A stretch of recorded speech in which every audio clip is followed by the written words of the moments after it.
Lecture du livre du prophète Amos.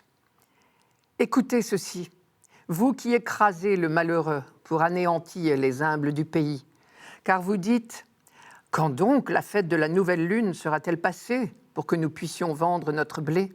Quand donc le sabbat sera-t-il fini pour que nous puissions écouler notre froment? Nous allons diminuer les mesures, augmenter les prix et fausser les balances. Nous pourrons acheter le faible pour un peu d'argent, le malheureux pour une paire de sandales. Nous vendrons jusqu'au déchet du froment. Le Seigneur le jure par la fierté de Jacob. Non, jamais je n'oublierai aucun de leurs méfaits. De quels méfaits parle Amos? Il s'agit des méfaits des gens qui ne cherchent qu'à s'enrichir aux dépens des autres. Amos est un prophète du 8e siècle avant Jésus-Christ, à l'époque où la terre d'Israël est partagée en 2 royaumes.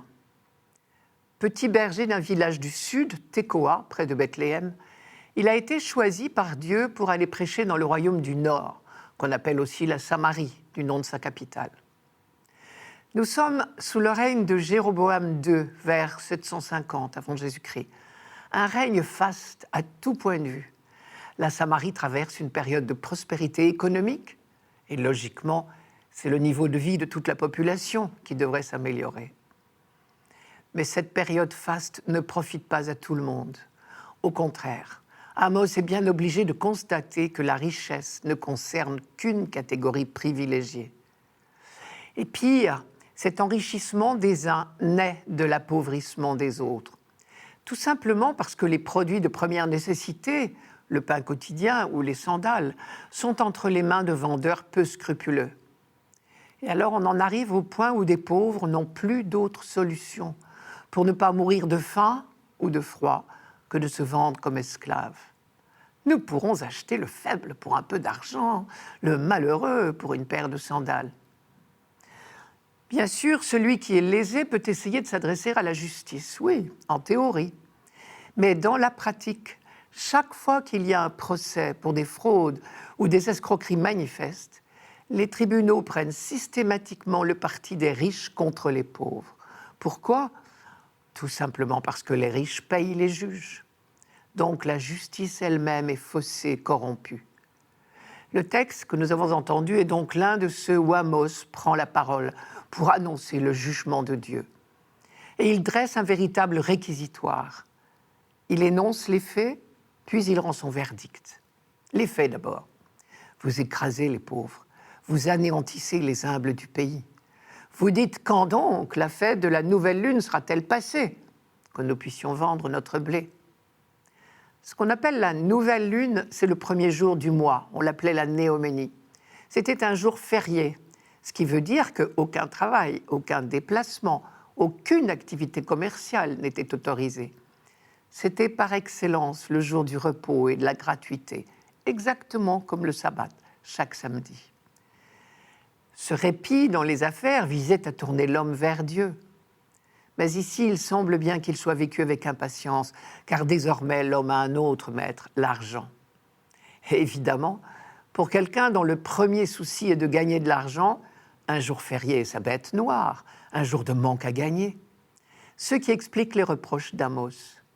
Écoutez ceci, vous qui écrasez le pauvre, car vous dites, quand donc la fête de la nouvelle lune sera-t-elle passée pour que nous puissions vendre notre blé? Quand donc le sabbat sera-t-il fini pour que nous puissions écouler notre froment? Pour autant, Amos ne vise évidemment pas tous les commerçants, comme si la profession tout entière méritait des reproches. Il vise ici des vendeurs malhonnêtes, pour qui commerce rime non pas avec service, mais avec prix exorbitant et balance truquée. Puisqu'il leur dit, vous avez l'intention de diminuer les mesures, augmenter les prix, fausser les balances. L'image de la balance faussée est à double sens. Très concrètement, d'abord, on voit bien comment un balancier sournoisement tordu peut fausser une mesure. Mais plus profondément, ce sont toutes les balances de cette société qui sont faussées. Au fond, Amos reproche au peuple de Samarie de vivre sa vie tout entière dans l'injustice. Les balances sont faussées, la justice est dévoyée. On continue bien à respecter les jours fériés, mais à contre-cœur et avec une arrière-pensée. Tout est faussé en somme. Et voici le jugement. Le Seigneur le jure par la fierté d'Israël, jamais je n'oublierai aucun de leurs méfaits. Traduisez, vous qui vous enrichissez injustement, vous oubliez bien facilement vos forfaits, et les tribunaux vous suivent. Mais le Seigneur vous déclare, ce sont des choses que l'on ne doit pas oublier. Vous ne devez pas vous habituer à l'injustice. Pour autant, ne faisons pas dire à ce texte ce qu'il ne dit pas. La menace « jamais je n'oublierai aucun de leurs méfaits » ne veut pas dire que Dieu gardera éternellement en mémoire nos fautes. Toute la leçon de l'Ancien Testament sur le pardon de Dieu dit le contraire. Mais Amos prononce sa mise en garde volontairement, de la façon la plus solennelle possible, parce qu'il y a là une leçon très grave. La première chose que Dieu demande à son peuple, c'est de vivre dans la justice.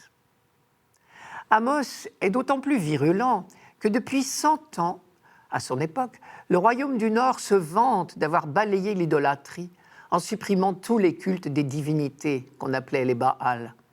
Et en fait, ce qu'il reproche à ses contemporains, c'est d'être tombé dans une idolâtrie, une autre, mais plus pernicieuse encore, celle de l'argent. Peut-être faudrait-il aujourd'hui des Amos parmi nous.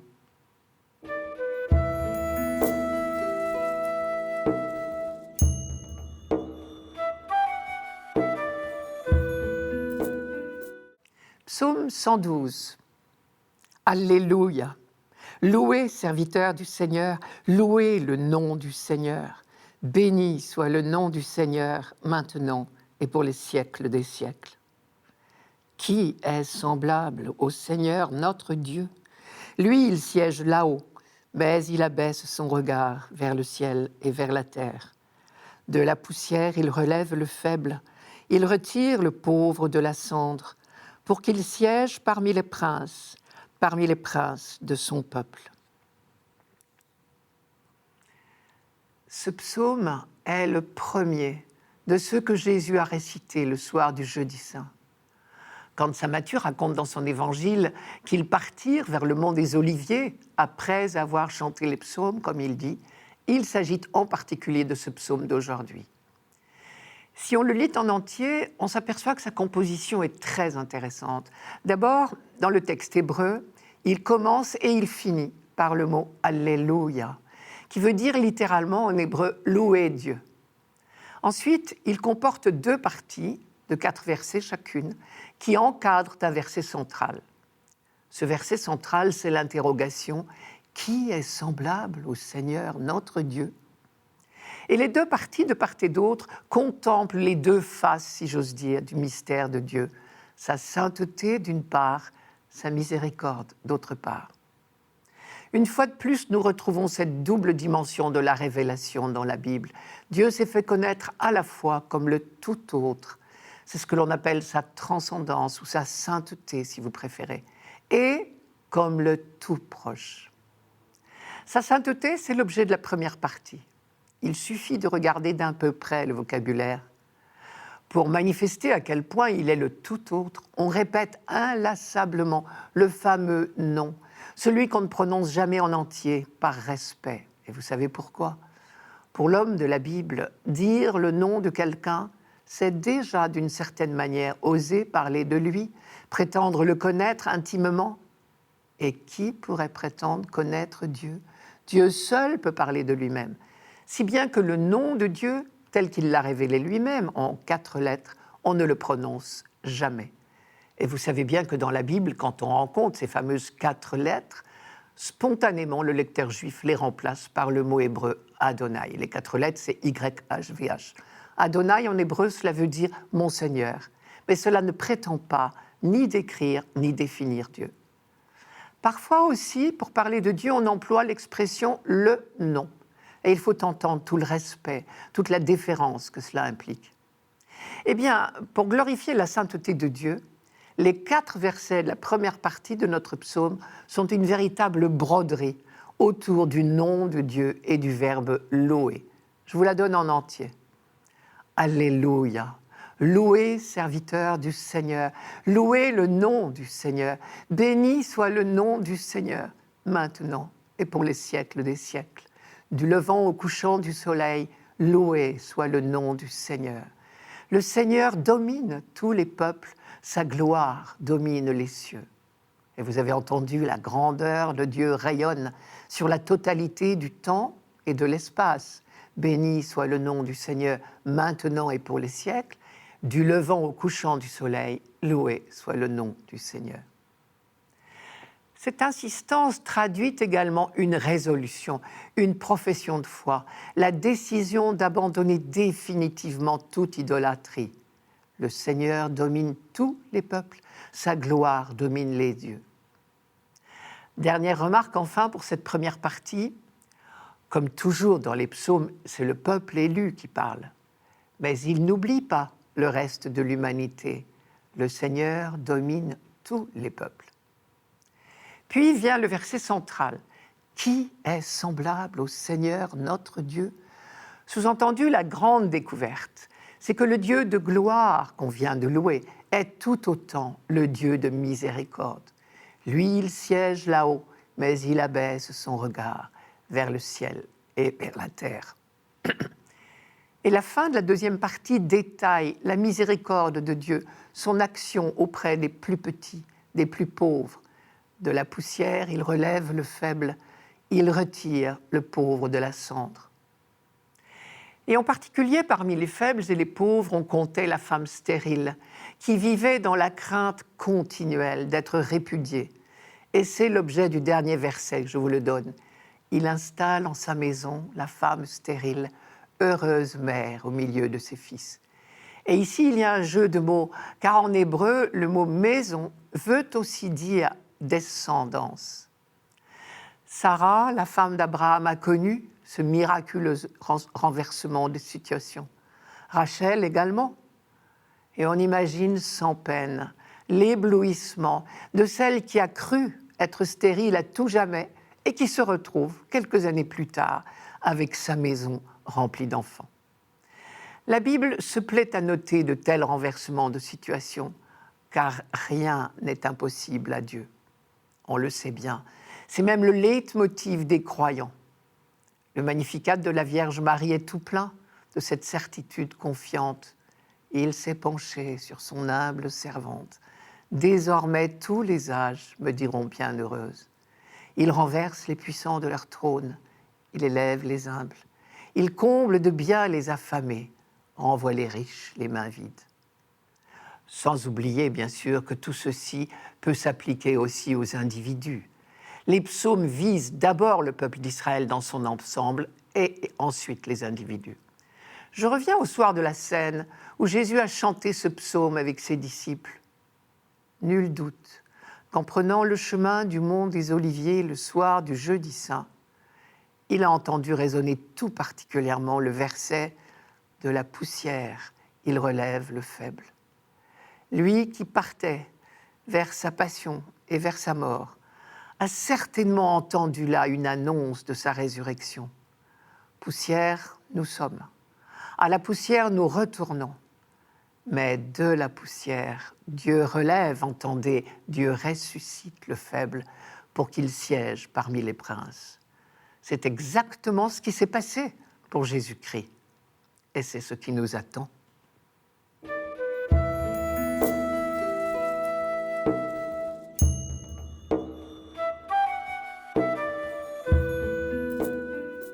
Lecture de la première lettre de saint Paul apôtre à Timothée. Bien-aimé, j'encourage avant tout à faire des demandes, des prières, des intercessions et des actions de grâce pour tous les hommes, pour les chefs d'État et tous ceux qui exercent l'autorité, afin que nous puissions mener notre vie dans la tranquillité et le calme, en toute piété et dignité. Cette prière est bonne et agréable à Dieu notre Sauveur, car il veut que tous les hommes soient sauvés et parviennent à la pleine connaissance de la vérité. En effet, il n'y a qu'un seul Dieu.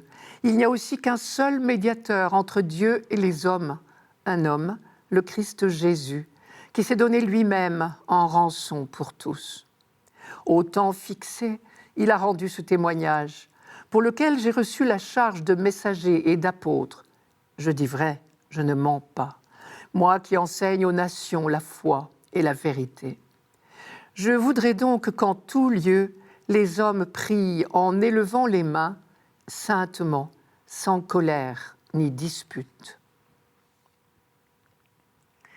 Il y a au milieu de ce texte une phrase qui résume toute la Bible, une phrase de lumière, si j'ose dire. Je vous la rappelle.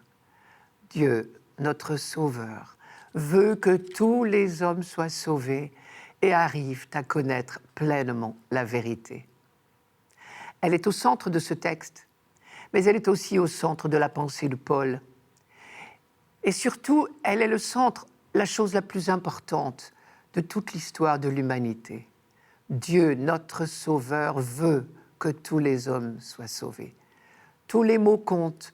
Dieu veut, c'est le mystère de sa volonté, ce dessein bienveillant qu'il a d'avance arrêté en lui-même pour mener les temps à leur accomplissement, comme dit la lettre aux Éphésiens.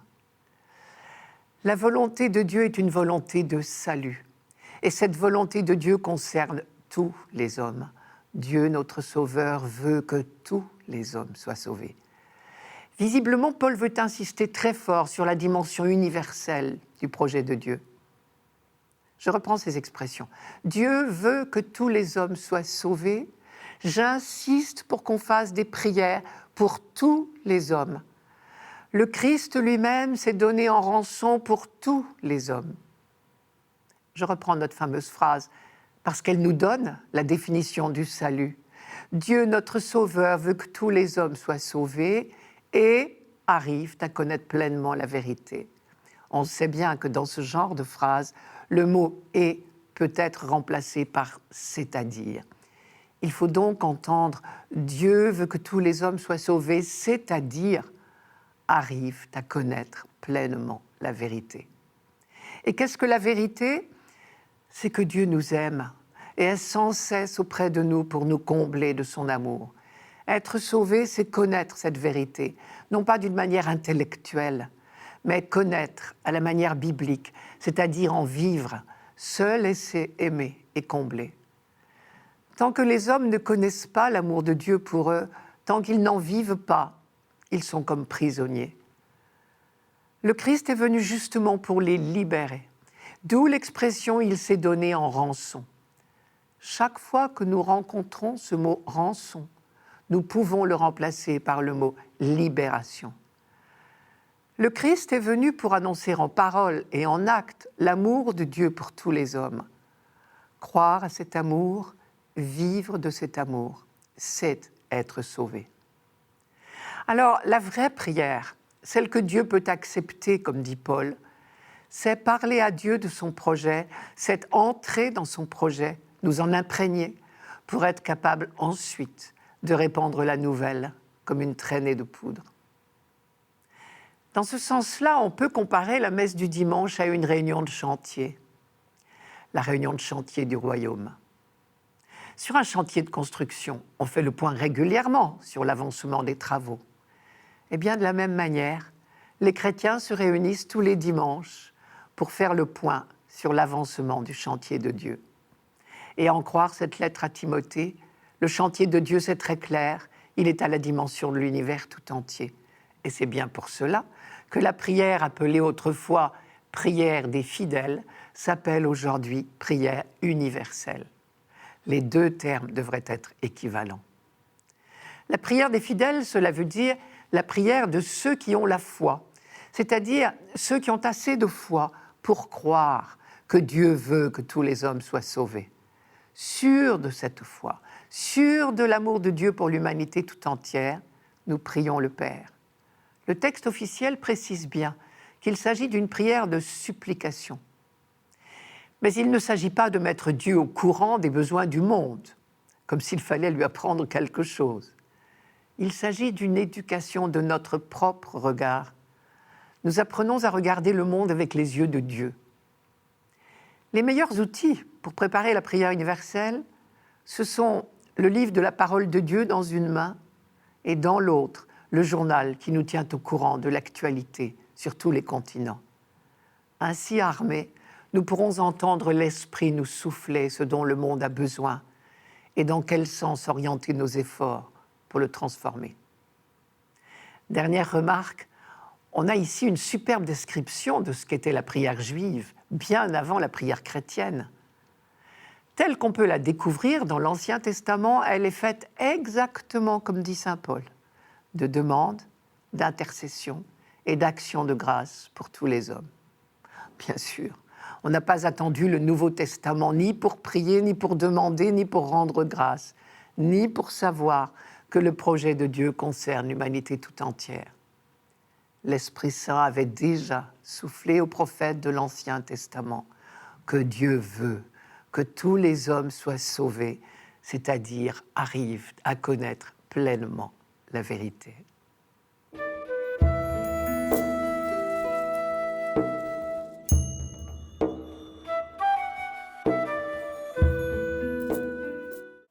Évangile de Jésus-Christ selon saint Luc. En ce temps-là, Jésus disait à ses disciples : « Un homme riche avait un gérant qui lui fut dénoncé comme dilapidant ses biens. Il le convoqua et lui dit : « Qu'est-ce que j'apprends à ton sujet ?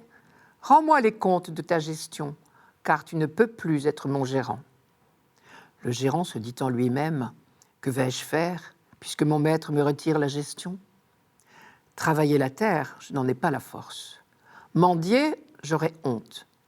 Je sais ce que je vais faire pour qu'une fois renvoyé de ma gérance, des gens m'accueillent chez eux. » Il fit alors venir, un par un, ceux qui avaient des dettes envers son maître. Il demanda au premier : « Combien dois-tu à mon maître ?» Il répondit : « 100 barils d'huile. » Le gérant lui dit : « Voici ton reçu, vite assieds-toi et écris 50. » Puis il demanda à un autre : « Et toi, combien dois-tu » Il répondit : « 100 sacs de blé. » Le gérant lui dit : « Voici ton reçu, écris 80. » Le maître fit l'éloge de ce gérant malhonnête, car il avait agi avec habileté. En effet, les fils de ce monde sont plus habiles entre eux que les fils de la lumière. Eh bien moi, je vous le dis, faites-vous des amis avec l'argent malhonnête, afin que le jour où il ne sera plus là, ces amis vous accueillent dans les demeures éternelles. Celui qui est digne de confiance dans la moindre chose est digne de confiance aussi dans une grande. Celui qui est malhonnête dans la moindre chose est malhonnête aussi dans une grande. Si donc vous n'avez pas été digne de confiance pour l'argent malhonnête, qui vous confiera le bien véritable ? Et si, pour ce qui est à autrui, vous n'avez pas été digne de confiance, ce qui vous revient, qui vous le donnera ? Aucun domestique ne peut servir 2 maîtres. Ou bien il haïra l'un et aimera l'autre, ou bien il s'attachera à l'un et méprisera l'autre. Vous ne pouvez pas servir à la fois Dieu et l'argent. Jésus dresse toute une série d'oppositions. Comme souvent dans la Bible, on pourrait écrire ce passage en 2 colonnes. C'est le fameux thème des 2 voies, en somme. Dans la colonne de gauche, on classerait les fils de ce monde, l'argent malhonnête, ce qui est à autrui. Et tout cela n'est qu'une moindre chose, comme dit Jésus, c'est-à-dire sans valeur. Dans la colonne de droite, au contraire, les fils de lumière que nous sommes, le bien véritable, ce qui nous revient, c'est-à-dire le royaume de Dieu. Et c'est cela, la grande affaire, c'est-à-dire la seule qui compte. Toutes ces oppositions n'ont qu'un but, nous faire découvrir que l'argent n'est qu'une tromperie et que consacrer sa vie à faire de l'argent, comme on dit, c'est faire fausse route. C'est aussi grave que l'idolâtrie que les prophètes ont tellement pourchassée. Dans la phrase « Vous ne pouvez pas servir à la fois Dieu et l'argent », le mot « servir » a un sens religieux, bien sûr. Il n'y a qu'un seul Dieu, ne vous faites pas d'idole, car toute idolâtrie fait de vous un esclave. Dieu seul libère. Tout l'Ancien Testament nous l'a appris, les idoles à service. Or, l'argent peut fort bien devenir une idole, c'est-à-dire devenir une fin en soi et non plus un moyen. Quand on est obsédé par l'envie de gagner de l'argent, on devient vite esclave. Bientôt, nous n'aurons plus le temps de penser à autre chose. se méfier de ce qu'on possède, pour ne pas être possédé, dit la sagesse populaire. Et c'est un bon principe. Et justement, le sabbat a été fait entre autres pour cela. Retrouver une fois par semaine le goût de la gratuité. C'est une manière de rester libre. L'argent est malhonnête, nous dit Jésus, c'est-à-dire trompeur, et il l'est de deux manières. D'abord, il nous fait croire qu'il nous assurera le bonheur. Mais viendra bien un jour, pourtant, où il nous faudra tout laisser. Dans la phrase de Jésus « Faites-vous des amis avec l'argent malhonnête, afin que le jour où il ne sera plus là », la formule « il ne sera plus là » est une allusion à la mort, j'imagine. Ensuite, l'argent nous trompe quand nous croyons qu'il nous appartient à nous tout seuls. Jésus ne nous pousse pas à mépriser l'argent, mais à le mettre au service du royaume, c'est-à-dire des autres. Les richesses méritent bien leur nom. Il serait stupide et hypocrite de les bouder. Mais nous n'en sommes pas propriétaires pour notre seul usage égoïste. Nous en sommes intendants. Il est bien vrai qu'il n'y a pas grand intérêt à être le plus riche du cimetière, comme on dit, mais il y a grand intérêt à être riche pour en faire profiter les autres. Dans la phrase « être digne de confiance pour l'argent malhonnête », le mot « confiance » est très important. Dieu nous fait confiance. Cet argent nous est confié. Nous en sommes intendants, responsables. Toutes nos richesses, de tous ordres, nous sont confiées comme à des intendants, pour que nous les partagions, pour que nous les transformions en bonheur pour ceux qui nous entourent. Alors on comprend mieux la parabole précédente. Cet intendant menacé de licenciement et qui fait une dernière fois des cadeaux avec l'argent de son patron pour se faire des amis qui le lui rendront. Il est parfaitement malhonnête. Mais il a su trouver très vite une solution audacieuse, astucieuse pour assurer son avenir. Et l'astuce ici consiste à utiliser pour une fois l'argent comme un moyen et non comme un but. Ce n'est pas la malhonnêteté que Jésus admire, c'est l'habileté. Au fond, la morale de l'histoire pourrait s'écrire ainsi. Choisissez Dieu résolument et mettez au service du royaume l'habileté que vous mettriez à faire de l'argent. Les fils de la lumière savent que l'argent n'est qu'une toute petite affaire. C'est le royaume qui est la grande affaire. Ils ne servent pas l'argent comme on sert une divinité. Ils le mettent au service du royaume.